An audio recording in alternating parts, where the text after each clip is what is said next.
இன்னைக்கு நம்ம பார்க்க போற படத்தோட ஒன்லைன் டி ராகவன்ற ஒருத்தன் டிராகனா மாறி திரும்ப டி ராகவனான்னு மாறினா இல்லையன்றதான் படத்தோட ஒன்லைன்.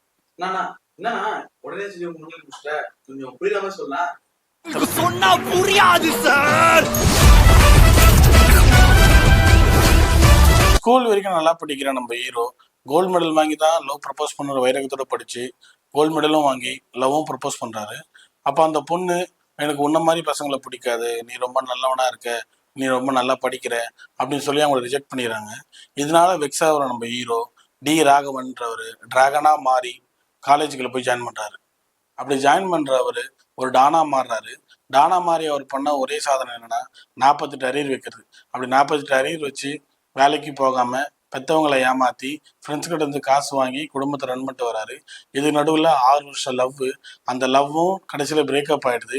அப்புறம் டிகிரி, இந்த டிகிரினாலும் சில பிரச்சனைகள் வருது. இப்படி வர எல்லா பிரச்சனைகளையும் அவர் தானாரா இல்லைன்றதான் இந்த படத்தோட கதை. வாங்க இந்த படத்தோட பாசிட்டிவ்ஸ்குள்ள போயிடலாம். இந்த படத்தோட பாசிட்டிவ் கண்டிப்பா டைரக்டர் அஸ்வந்த் மாரமுத்து சொல்லி ஆகணும். ஏன்னா இந்த படத்தோட மேக்கிங்லயும் இந்த படத்தோட ரைட்டிங்லயும் நல்ல ஒரு என்டர்டெய்னிங் படமா நம்ம கொடுத்துருக்காரு. தமிழ் சினிமாவில் வழக்கமாக வர காலேஜ் படங்களை விட இந்த படம் க்ளோஸ் டு ரியாலிட்டியாக இருக்குது. அதுக்காகவே இந்த படத்தோட டைரக்டர் கண்டிப்பாக பாராட்டி ஆகணும். இந்த படத்தோட அடுத்த பாசிட்டிவ் கண்டிப்பாக பிரதீப் ரங்கநாதன் சொல்லி ஆகணும்.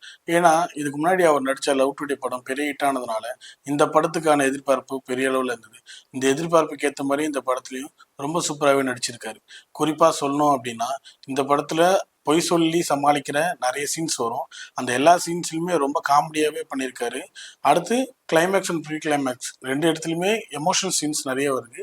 அந்த எமோஷனுமே நமக்கு கனெக்ட் ஆகிற மாதிரி சூப்பராகவே பண்ணியிருக்காரு. அடுப்பாமா அவங்க பாதியில் 4 சீன் தான் வராங்க.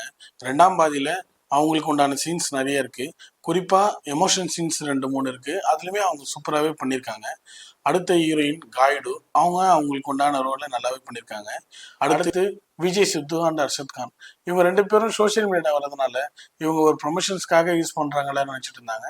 ஆனால் இந்த படத்தில் இவங்களுக்கு ஒரு நல்ல ரோலே கொடுத்துருக்காரு டைரக்டர். குறிப்பாக விஜய் சித்து இந்த படத்தோட ஹீரோவோட ஃப்ரெண்டாகவே வராரு படம் ஃபுல்லாக. அர்ஷத் கான் இந்த படத்தில் ஒரு குட்டி டிராகனாக வராரு. இவங்க 2 பேருமே வர சீன்ஸ் எல்லாமே தேட்டரில் பெரிய அப்ளாஸ் கிடைக்குது. அடுத்து மரியம் ஜார்ஜ், இன்னசென்டான அப்பாவா, பிள்ளை எதை சொன்னாலும் நம்புற ஒரு அப்பாவா நல்லாவே நடிச்சிருக்காரு.